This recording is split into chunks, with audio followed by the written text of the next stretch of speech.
Assalamualaikum warahmatullahi wabarakatuh. Bismillahirrahmanirrahim. Alhamdulillah wassalatu wassalamu ala Rasulillah wa ala alihi wa ashabihi wa man tabi'ahu hudah. Amma ba'd. Saudara-saudaraku, ini pertemuan ke-8 kita mengkaji kitab Awwalu Marrah Atadabbarul Quran. Pertama kali saya melakukan tadabbur Al-Quran. Kita membahas tentang surat Al-Fatihah, apa kandungannya, dan bagaimana kita mengenal berbagai sisi dari surat Al-Fatihah. Agar kita memiliki persepsi yang utuh walaupun dalam bentuk yang global. Kita sampai kepada poin al-mihwarur ra'isiyyu lis-surah. Jadi poros utama surat, maksudnya pokok bahasan utama dalam surat Al-Fatihah, yaitu tahdidu ma'alimid dini wa usulihi wa furu'ihi. Ya, menjelaskan batasan tentang ma'alimid din, rambu-rambu agama. Jadi menjelaskan tentang rambu-rambu agama Islam, wa usulihi, pokok-pokoknya, wa furu'ihi, dan cabang-cabangnya. Jadi kalau orang berjalan supaya tidak tersesat, itu kan ada rambu-rambu, kanan, kiri, depan, ya. Supaya dengan rambu-rambu itu kita berjalan di jalan yang benar. Jadi surat Al-Fatihah ini memberikan rambu-rambu jalan dalam agama ini, pokok-pokok ajaran Islam, begitu juga cabang-cabangnya. Subhanallah. Kemudian berikutnya mawadhi'us surati al-mubarakah. Ini tema-tema surat yang penuh berkah ini, surat Al-Fatihah. Yakni kalau tadi adalah topik bahasan umum, kemudian subtopiknya ini berikutnya. Apa saja yang dibahas secara berurutan di dalam surat Al-Fatihah. Bada'at suratul Fatihati bil i'tiqadi awalan, thummal ibadati, thummal manhaj. Surat Al-Fatihah memulai dengan membahas tentang keyakinan terlebih dahulu. Jadi yang dibahas pertama kali oleh surat Al-Fatihah secara berurutan adalah tentang i'tiqad, keyakinan, akidah. Satu. Kemudian setelah itu tsummal ibadah, kemudian tentang ibadah. Yang ketiga tsummal manhaj, kemudian hajj. Ya, way of life, jalan kehidupan. Jadi kita berjalan ini agar supaya tidak tersesat, maka Allah gariskan manhaj, jalan kehidupan. Akidah, ibadah, manhajul hayah. Akidah, keyakinan, ibadah, pelaksanaan penghambaan kita kepada Allah, kemudian manhajul hayah, pedoman dalam menata kehidupan kita. Jadi agama Islam ini untuk menata kehidupan real, ya, kehidupan umat manusia, artinya menata kehidupan real kita sehari-hari, karena kita adalah manusia. Kemudian disebutkan fabada'at bil i'tiqadi, mulailah surat Al-Fatihah ini menjelaskan tentang i'tiqad, keyakinan. Yaitu firman Allah, ya, yang menjelaskan kepada kita, alhamdulillahi rabbil alamin. Segala puji itu milik Allah. Dia adalah Rabb, Tuhan yang mengatur semesta alam, yang menciptakan, yang mengatur, yang menjamin rizki, yang membuat segala sesuatunya ini tertib. Itulah Allah Subhanahu wa ta'ala. Segala kebaikan yang kita dapatkan karena Allah adalah Rabb kita. Isyaratan ila tauhidil uluhiyyati, alhamdulillahi rabbil alamin, ini memberikan isyarat kepada tauhid uluhiyah. Apa itu tauhid uluhiyah? mengesahkan Allah sebagai satu-satunya yang diibadahi. Jadi uluhiyah itu kaitannya dengan penghambaan. Kita menyembah Allah. Kita menghambakan diri kepada Allah. Itu namanya kita menjadikan Allah sebagai ilah kita. Penghambaan kita kepada Allah berarti kita mengilahkan Allah. Ini namanya tauhidul uluhiyah. Tidak ada satupun yang kita ilahkan, yang kita sembah, yang kita ibadahi selain Allah. Itu namanya tauhid. Tidak menduakan Allah dengan yang lain dalam ibadah. Mudahnya, tauhid uluhiyah itu adalah beribadah kepada Allah saja. Kalau orang beribadah kepada Allah dan lain-lain, itu namanya syirik. Ya, namanya syirik. Beribadah kepada Allah saja, tidak yang lain, tauhid. Beribadah kepada Allah dan juga beribadah kepada yang lain, syirik. Inna syirka la zulmun azim. Sesungguhnya syirik itu adalah kezaliman yang besar. Innallaha la yaghfiru ayyushraka bihi. Allah tidak mengampuni dosa syirik kalau orang mati dalam keadaan syirik. Jadi kalau orang meninggal dunia dalam keadaan syirik besar, menyekutukan Allah dengan yang lain dalam penghambaan dalam ibadah kepadanya, Allah tidak akan berikan ampunan. Ya. Innahu may yusyrik billah faqad haramallahu alaihi al-jannah wa ma'wa nar. Sesungguhnya orang yang mensekutukan, berbuat syirik kepada Allah, ya, Allah haramkan dia masuk surga dan tempat tinggalnya, tempat kembalinya adalah neraka. Na'udzubillah min dzalik. Maka kita jaga tauhid uluhiyah kita. Alhamdulillahi rabbil alamin. Ini memberikan isyarat tentang tauhid uluhiyah. Ini akidah, keyakinan, i'tiqad. Wa min thamma tauhidur rububiyah. Dari sana kemudian isyarat tentang adanya tauhid rububiyah. Tauhid rububiyah itu mentauhidkan Allah sebagai Rabb. Tauhid uluhiyah itu mentauhidkan Allah sebagai ilah. Maka disebut pula tauhidul ilahiyah. Boleh. Maksudnya gimana? Apa bedanya antara keduanya? Kalau tauhidur rububiyah, yaitu ungkapan Rabbil alamin. Allah adalah yang menciptakan, yang mengatur, yang menjamin semesta alam ini. Berarti ini dari Allah untuk kita. Ya. Allah menciptakan kita. Allah memberi rizki kita. Allah menjamin kita. Allah melindungi kita. Allah menghidupkan kita. Allah nanti mematikan kita. Itu Allah sebagai Rabb. Karena Allah adalah Rabb yang menciptakan, yang mengatur, yang memberi rizki, yang menghidupkan, yang mematikan, yang membuat tatanan semesta alam ini, maka kita sembah Dia saja. Yang tidak menciptakan jangan disembah. Itu namanya uluhiyah. Mentauhidkan Allah sebagai satu-satunya sesembahan. Kalau mentauhidkan rububiyah, artinya yang menciptakan ini hanya Allah, tak ada yang lain. Yang mengatur semesta alam ini hanya Allah, tidak ada yang lain. Yang menghidupkan dan mematikan itu Allah. Itu namanya meyakini Allah yang memiliki kekuasaan itu semuanya. Karenanya kita hanya menghamba kepada Allah. Tauhid uluhiyah. Ini hubungan antara keduanya. Makanya kita baca dalam surat Al-Baqarah umpamanya, ya ayyuhan nasu ubudu rabbakumul ladzi khalaqakum. Hai manusia, sembahlah Tuhanmu yang telah menciptakan kamu.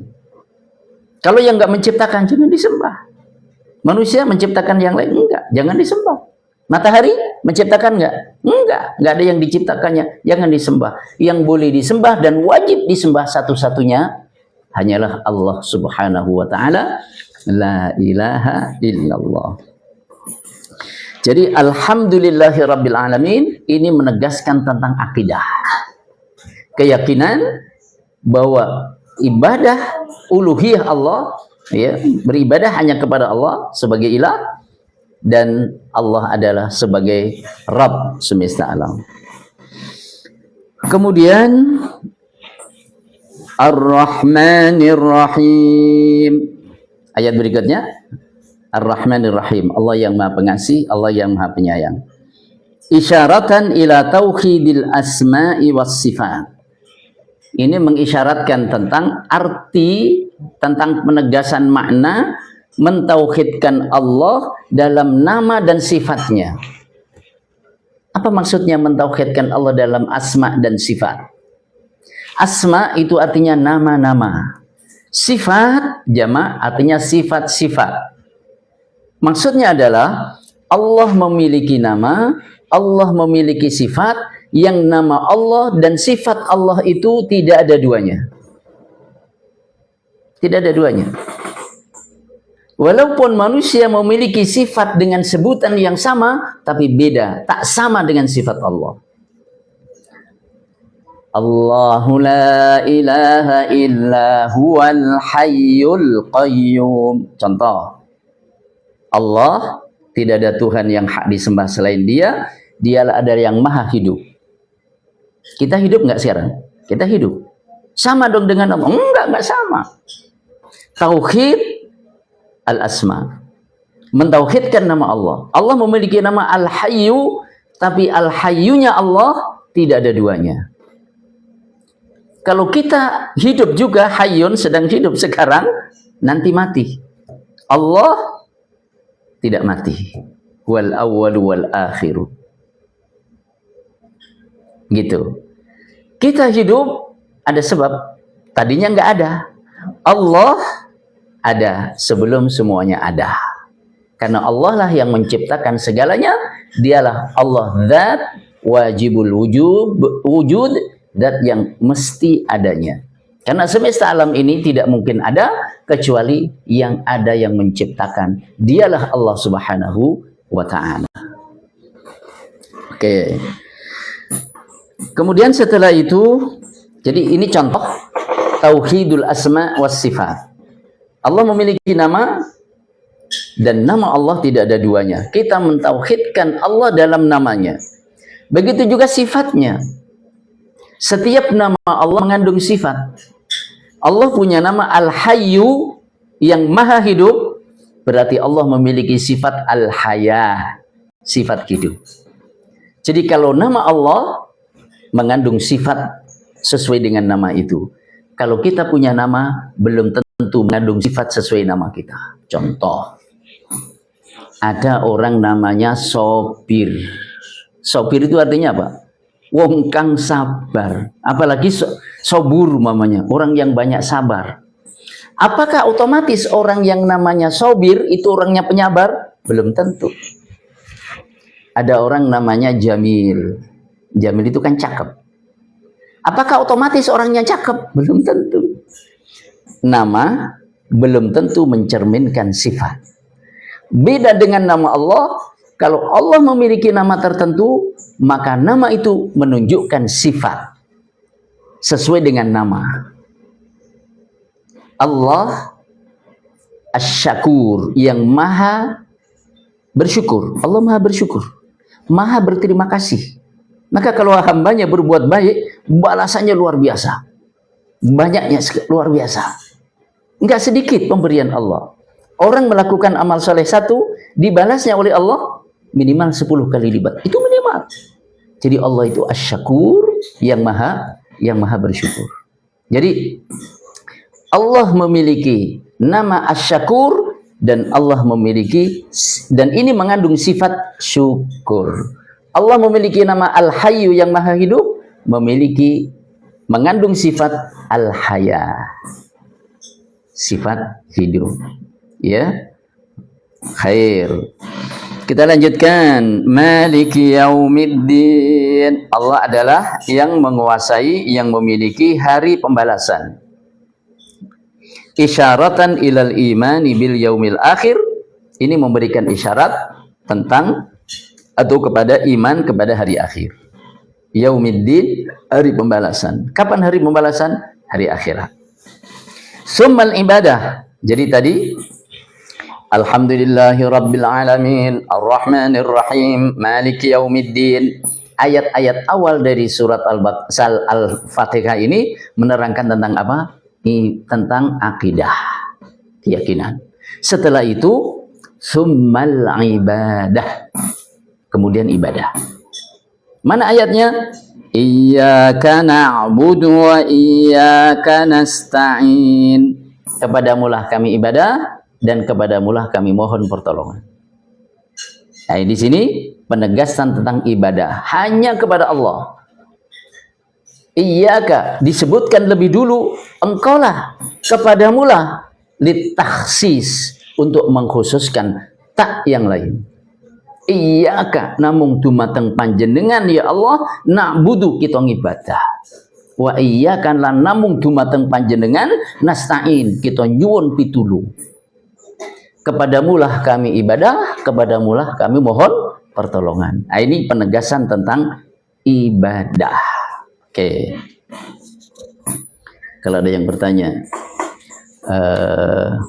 materi apa yang paling penting untuk kita supaya ditolong oleh Allah? Kan di sini wa iyyaka nasta'in, kepadamulah kami minta tolong. Minta tolong apa yang paling penting dalam hidup kita? Ayo. Walaupun kita minta tolong kepada Allah dalam hal apa saja, kebutuhan dunia maupun urusan akhirat kita, iya, nasta'in kita minta tolong kepada Allah. Tapi hal yang paling penting, paling pokok, paling number one, kita utamakan minta tolong kepada Allah. Permintaan pertolongan yang paling penting adalah minta tolong kepada Allah agar kita ditolong untuk melakukan iyyaka na'budu. Saya ulangi. Permintaan kita kepada Allah yang terpenting agar kita ditolong adalah minta tolong kepada Allah agar kita bisa na'budu kepadanya. Iyyaka na'budu. Kepadamulah kami ibadah ya Allah. Wa iyyaka nasta'in, dan kepadamulah kami minta tolong. Minta tolong yang pertama adalah agar kami bisa na'budu, beribadah. Apakah yang lain nggak penting? Banyak yang penting, tapi ini yang terpenting. Kenapa yang terpenting? Karena kita diciptakan oleh Allah, tujuan utama adalah ibadatullah, beribadah kepada Allah. Maka kalau kita minta tolong kepada Allah untuk ditolong dalam hal yang paling pokok dalam kehidupan kita, itulah yang seharusnya diutamakan. Iyyaka na'budu wa iyyaka nasta'in. Tolong kami ya Allah agar kami bisa beribadah kepadamu dengan baik. Maka Nabi pesan kan, kalau habis sholat, ini pesan Nabi kepada Mu'adz bin Jabal. Wahai Mu'adz, sungguh aku mencintaimu. Oleh sebab itu, la tada'anna dubura kulli salatin an taqul Allahumma a'inni ala dzikrika wa syukrika wa husni ibadatik. Oleh sebab itu, selesai sholat, setiap selesai sholat, jangan sekali-kali engkau tinggalkan untuk berdoa ini. Allahumma, ya Allah, a'inni, tolonglah aku. Untuk apa? Ala dzikrika, untuk zikir kepadamu. Wa syukrika, syukur kepadamu. Wa husni ibadatik, dan beribadah dengan baik kepadamu. Minta tolong apa? Untuk ibadah kepada Allah dengan baik. Oke, jadi yang pertama apa? Surat Al-Fatihah membahas tentang akidah. Yang kedua tentang apa? Tentang ibadah. Yang ketiga tentang apa? Tentang manhaj, way of life, jalan kehidupan, yaitu summal manhaj, kemudian manhaj tercermin dalam doa ihdinas siratal mustaqim sampai waladhdallin. Itu doa. Doa ini berisi apa? Manhaj. Tunjukilah kami ya Allah, ihdina as-sirata, jalan al-mustaqim, yang lurus, yang benar. Tunjukilah kami ya Allah di jalan yang benar sampai akhir surat, sampai waladhdallin. Ini menerangkan tentang apa? Menerangkan tentang jalan kehidupan, tentang way of life, pedoman hidup, panduan hidup. Maka ya Allah, terhadap pedoman hidup ini, bimbinglah aku, tolonglah aku, berikan taufik kepadaku, hidayailah aku, agar aku mau berjalan di jalan ini. yaitu jalan orang yang kau beri nikmat, bukan jalan orang yang kau murkai, yang dimurkai mendapat murka, dan bukan pula orang yang sesat. Jadi jalan yang lurus itu pertama, jalan orang-orang yang Allah kasih nikmat. Siapa mereka? Minan nabiyyin wasiddiqin wasyuhada wassalihin. Begitu disebutkan dalam surat An-Nisa. Para nabi, para siddiqin, para syuhada, para salihin. Ya.